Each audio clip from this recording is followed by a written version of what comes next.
Desa Daupuri Kelot merupakan pemekaran dari Kelurahan Daupuri dan ditetapkan sebagai desa definitif dengan keputusan Bapak Gubernur Kepala Daerah tingkat 1 Bali nomor 57 tahun 1982 pada tanggal 1 Juni tahun 1982 di kota administratif Denpasar.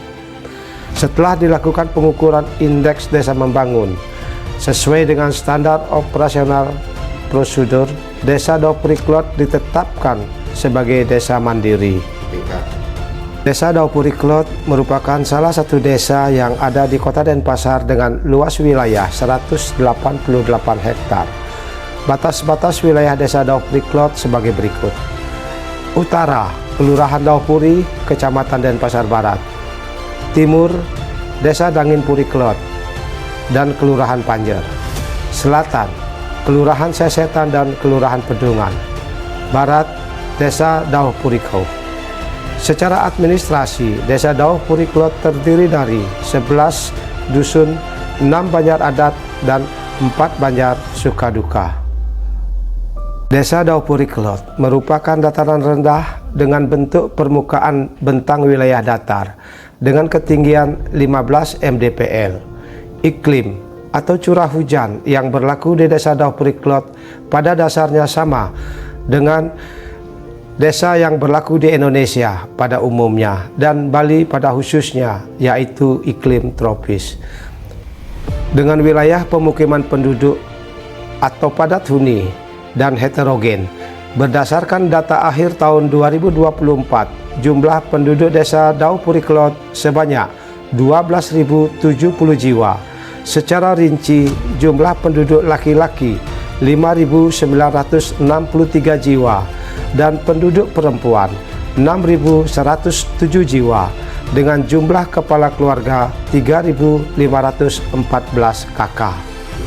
Prestasi yang telah diperoleh Desa Daupuri Kelot diantaranya juara 1 Lomba Senam Sicita Ibu-Ibu PKK tingkat Kota Denpasar, juara 2 presentasi tentang HIV/AIDS oleh Ketua Kadepan Desa Daupuri Kelot di tingkat Kota Denpasar, dan juara 1 Lomba Desa tingkat Kota. Desa Daupuri Kelot melakukan terobosan inovasi dalam bidang teknologi digital dengan tujuan akhir dapat memberikan kemudahan pelayanan kepada masyarakat. Terobosan inovasi tersebut adalah dengan menghadirkan pelayanan mandiri berbasis aplikasi dengan nama Sitara melalui anjungan layar sentuh. Sitara adalah sebuah platform digital yang digunakan untuk meningkatkan efisiensi dan kualitas layanan publik yang dapat membantu masyarakat untuk mengakses informasi tentang pelayanan publik, mengajukan permohonan pelayanan, dan mengikuti perkembangan permohonan pelayanan. Potensi Desa Daupuri Kelot yang lebih menonjol di bidang jasa dan perdagangan yang meliputi 15 usaha mikro kecil menengah yang menjadi binaan Desa Daupuri Kelot. Melalui BUM Desa Bintang Sari Merta, semua kebutuhan pelaksanaan pemerintahan desa pengadaannya melalui BUM Desa Bintang Sari Merta. Selain itu, BUM Desa juga melakukan kerjasama dengan pihak ketiga. Pertumbuhan ekonomi Desa Daupuri Kelot dipengaruhi oleh sektor yang memiliki hubungan langsung dengan usaha-usaha dan kegiatan di bidang jasa dan perdagangan. Juga berpengaruh terhadap sektor lainnya seperti pariwisata. Untuk menguatkan sektor tersebut, beberapa upaya langkah-langkah telah dilakukan oleh pemerintah, di antaranya keberpihakan Desa Daupuri Kelot dan pemerintah Kota Denpasar terhadap UMKM dalam upaya menumbuhkan perekonomian yang berbasis kepada ekonomi kerakyatan.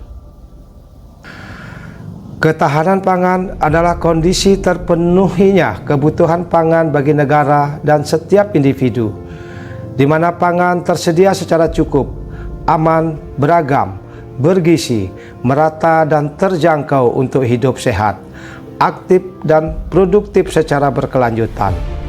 Melalui program-program strategis nasional, kami menargetkan tercapainya ketahanan pangan desa yang kuat sebagai bagian dari kontribusi terhadap ketahanan pangan nasional dalam mewujudkan Desa Tangguh Pangan, wujudkan ketahanan pangan nasional menuju Indonesia Emas.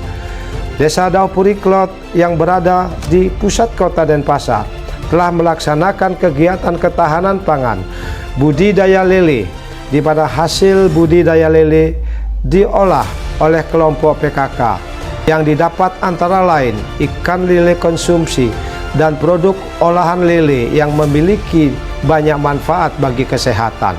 Di antaranya meningkatkan daya tahan tubuh, mencegah anemia, menjaga kesehatan otak, dan mencegah stunting.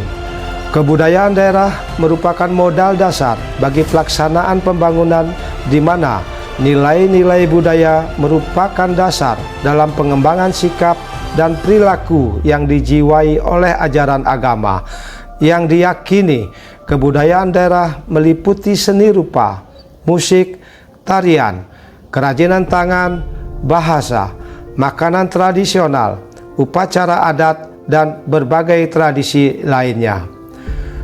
Pembangunan di bidang ketentraman dan ketertiban dilaksanakan secara berencana, bertahap, dan berkesinambungan, dipacu seirama dan serasi dengan kemajuan yang dicapai bidang lainnya. Upaya-upaya yang dilakukan melalui pembinaan, pengawasan, penertiban, dan penindakan sehingga terjadi peningkatan kesadaran masyarakat mentaati peraturan desa khususnya dan mematuhi perundang-undangan lainnya. Bidang pendidikan, pemerintah Desa Daupuri Klot juga melaksanakan kegiatan belajar bahasa Bali, Kejar Bali, dari tahun 2019 sampai sekarang, yaitu nyurat dan ngwacen aksara Bali bagi anak-anak desa yang dilaksanakan pada setiap hari Kamis. Selain itu, pemerintah Desa Daupuri Klot telah membentuk sekolah lansia yang bertujuan untuk memberikan pengetahuan, pelatihan, dan kegiatan yang mendukung lansia agar tetap aktif, mandiri, dan bahagia di usia senja. Bidang kesehatan, upaya Desa Daupuri Klot dalam pencegahan stunting dan meningkatkan derajat kehidupan masyarakat dengan pelaksanaan kegiatan posyandu di 11 dusun setiap 1 bulan sekali, dengan pemberian makanan tambahan atau PMT yang bergizi bagi balita, memberikan pelayanan kesehatan dengan menghadirkan dokter anak, dokter umum, ahli gizi, dan psikolog. Bersih dan hijau, clean and green, untuk lingkungan hidup menerapkan pola hidup sehat, pembuatan biopori di masing-masing rumah, penggunaan komposter bag, swakelola sampah, memilah sampah dari rumah tangga, dan keberadaan bank sampah yang terdapat di Desa Daupuri Klot, yaitu Bank Sampah Prema Bali Lestari, dapat menghasilkan inovasi dan produk unggulan baik dari hasil pengolahan sampah organik maupun non-organik. Pengolahan sampah organik dengan cara mencampurkan biowash premix dan air yang akan menghasilkan pupuk kompos yang langsung jadi dalam waktu 1 menit dan ekoenzim. Desa Daupuri Klot merupakan salah satu desa di Indonesia yang sudah melaksanakan deklarasi Getting Tree Zero dan desa yang pertama menyusun tata laksana standar operasional prosedur. Dan tata laksana ini yang harus dipahami oleh kader desa peduli HIV/AIDS dan narkoba, serta untuk diketahui oleh masyarakat bagaimana alur pelaporannya. Saya, Nenga Suharta, Perbekal Desa Daupuri Klot, telah melaksanakan pemerataan pembangunan di bidang infrastruktur dan pembangunan di bidang kemanusiaan secara berkesinambungan, guna meningkatkan kesejahteraan masyarakat dengan melibatkan lembaga-lembaga yang ada di desa, serta wujudkan Desa Tangguh Pangan, wujudkan ketahanan pangan nasional menuju Indonesia Emas. Om Santi Santi Santi Om. Terima kasih.